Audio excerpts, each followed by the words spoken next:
நீ ஆஃபீஸில் பண்ணதே போதும்டா சாமி. தெரியும் நீ ஏதாவது பண்ணுவேன்னு. ஏய் பார்த்தீங்களா மக்களே, இதுதான் இன்றையோட நிலைமை. தமிழ்நாட்டோட நிலைமை இதுதான். திராவிட மாடல் ஆட்சின்னு சொல்லிக்கிட்டு அங்கங்கே ஷூட்டிங் தான் எடுத்துக்கிட்டு இருக்காங்க.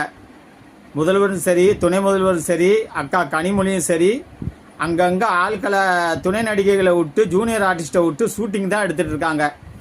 ஆனால் இது காசுக்காக இந்த அம்மா நடிக்கிறது இல்லை.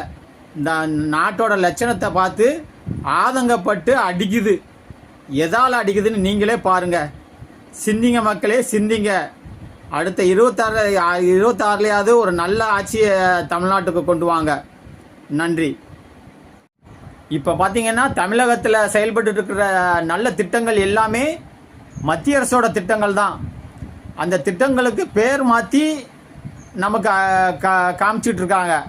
அந்த லிங்க்லலாம் போய் வெப்சைட்டில் அந்த லிங்க்குள்ளே போனீங்கன்னா நேராக அங்கே தான் மத்திய அரசு திட்டத்துக்கு தான் போகுது.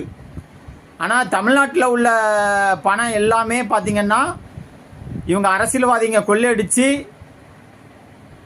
வெளிநாடுகளில் போய் பதுக்குறாங்க. இப்போ ஒரு பெரிய விண்வெளி ஆராய்ச்சி மையமே தொடங்கிட்டாங்க இந்த முதல்வரோட குடும்பம். உலக பணக்காரனே பயந்து நடுங்கிக்கிட்டு இருக்கிறான். இவ்வளோ பணத்தோட யாரா எனக்கு போட்டியாக வர்றதுன்னு சொல்லிட்டு. அதனால் சிந்திங்க மக்களே, சிந்திச்சு செயல்படுவீங்க. அடுத்த 26ல்